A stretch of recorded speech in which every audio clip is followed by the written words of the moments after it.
څه به وایي وزیر اعلی دې وخت کې چې کوم دی نو د کراچۍ دورې کوي دلته کې خپل ورکر لځي خو دلته شهادتونه کېږي دلته کې چې کوم دی په تیرا کې کوم حالات روان دي نو دې ته څنګه ګورئ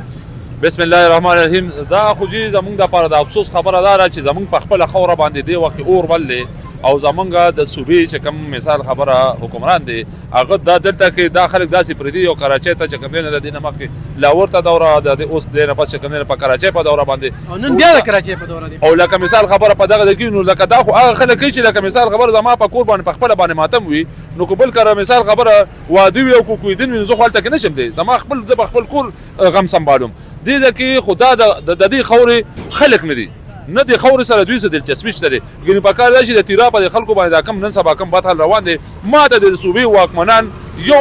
کس داسې وښیي همدا دغه علاقې MNN PA کو څوک PTI نه منتخب هغوی دې ما ته وښیي چې د وادي تیرا د خلکو دپاره چې کوم دی نو لکه څه دوی وکړله بله خبره ده چې هغه په دې وخت کې چې کوم دی بې سر و سامان یې پرېښي دي هغوی جاړي هغوی چغې وهي د دې نه مخکې اپریشنې شوي دي خو هغه به د هغه وخت حکومت چې کوم دی د NP په حکومت کې شوي دي خو د NP حکومت د هغې خلکو له تر د کارۍ او تر د تګ راتګ پورې ټول فیسیلیټیز به ورکړل دې ځای کې ورته سرکاري مهارتونه ورته خالي کړو مثال خبر ټول هر یو څیز بیا دا چې کوم دی نو دا کو او دې خلکو خو چې کوم دی لکه په دا اړمني نه او نه دا دوی ګڼي چې دا چې کوم دی د دې قوم یا چې کوم دی د دې صوبې خلک دي او موږ ذمهوار یو ځکه چې د وزیر اعلی په منصب چې کوم خلک ناست دي نو هغه سره دا څلور کروړه یا سره پاس څلور کروړه چې کوم د صوبې دغه دي د دې ذمهوار دی د دې د ټولو ستونزو د دې د ټولو ذمهدارو دې ذمهدار دی دا به دې پوره کوي خو افسوس خبره دا ده چې دا سړی چې کوم دی یا دا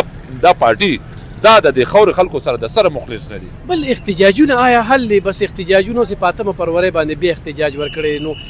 احتجاج نه علاوه دوی به نور څه کوي الف خان وروره دې نه مخکې ما یو خبره کړې وه چې که یو پارټي احتجاجونه کوي دي خو ګوره جي لکه د عوامي نشل پارټۍ یا د جماعت اسلامي یا د جمعیت یا د نورو پارټو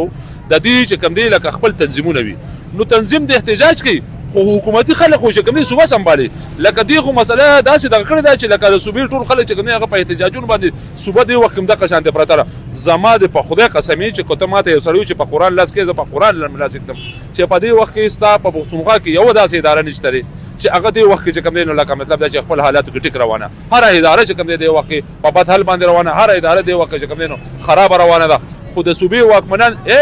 دې حده پورې چې لکه زمونږ چې کوم ادارو سره زمونږ تاجر طبقه وابسته ده هغوی صرف چې کوم دی جرمانو تر حده پورې چې کوم دی محدود پاتې شوي دي پریکټیکلي نور څه ورک نشته دی سکینډل په سکینډل یو کمیشن هم دوی جوړ کړو هغه هم د خپل لاندې کړ دلته په دغه صوبه کې چې کوم دی نو دا کوم سکینډلونه کرپشن الف خان وروره